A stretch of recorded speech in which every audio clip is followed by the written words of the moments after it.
Hello and welcome to the tutorial series for the 2019 STIP survey.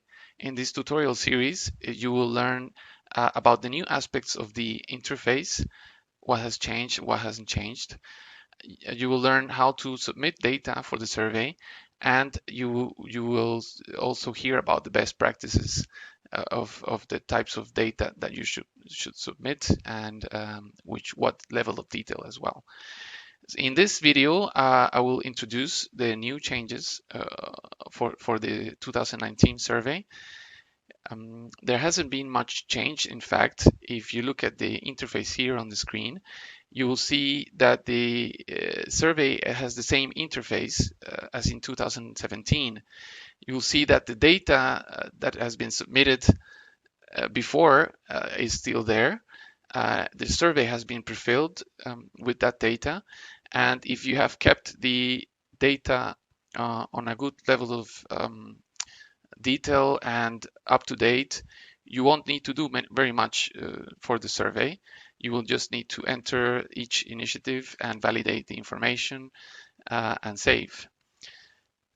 So to go now to what has changed, we have introduced the possibility to create and manage users that will contribute to the completion of the survey.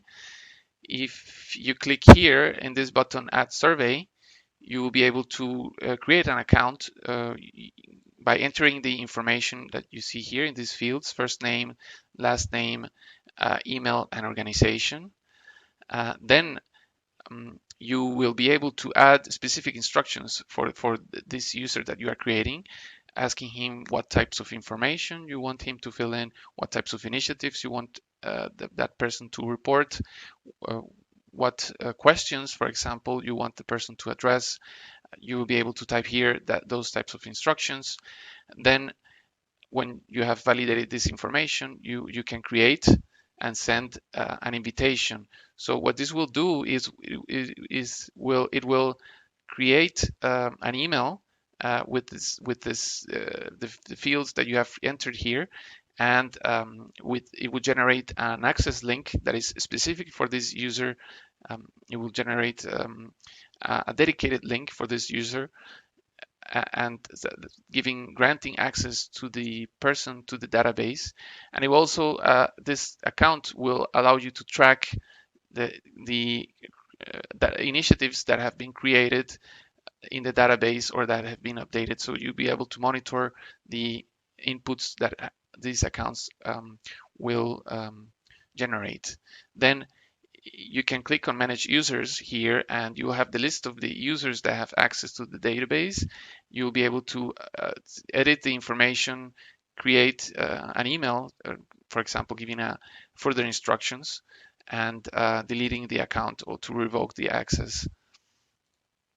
So that's one feature that has been requested, and it has already been introduced in the 2018 questionnaire or monitoring tool, I should say, that some of you have already been using to update the data that was introduced in 2017.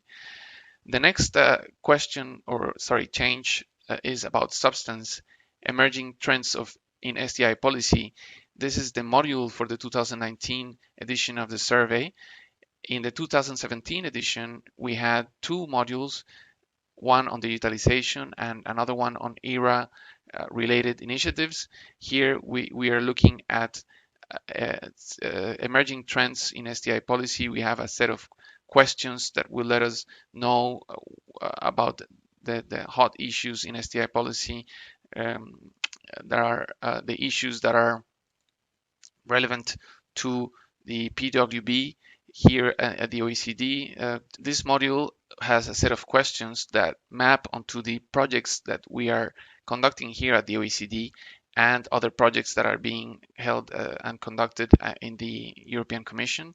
These are areas of great interest that are for in the next couple of years. We have overall only 50 questions. We have reduced the number of questions, and something that we have introduced in this edition of the survey are two new regulatory policy instruments. So if you go into an initiative, and my Luxembourg colleagues can be reassured that this is a demo version of the survey, so their data won't be changed as I manipulate it. You will see when you are selecting the instrument attached to the initiative, if you type regulatory, you start typing that, you will find that there are two new instruments: regulatory oversight and ethical advice bodies, and emerging technology regulation. This regulatory aspect was not sufficiently captured in the 2017 edition, so you will be able to submit this information now. And those are the three main changes that we have introduced in the survey. And I will finalize the video by highlighting that the data that you will contribute to this survey will be used in the OECD publication, the biennial publication, the SDI Outlook. The next edition of the Outlook will be a big one for 2020. And so these inputs will be used for drafting the publication and highlighting the policies that countries have submitted. And it will also be used in a number of OECD projects, and also on the side of the European Commission, it will be used for the European semester, and also in a number of projects on that side as well. And of course, it will go on the STIP Compass. The data will be publicly accessible for analysts and policymakers to browse and use the STIP Compass tool. So if you find these videos to be useful, please share them. Feel free to share them with other colleagues that are submitting data. And I will close the video now, and we'll see you in another one soon.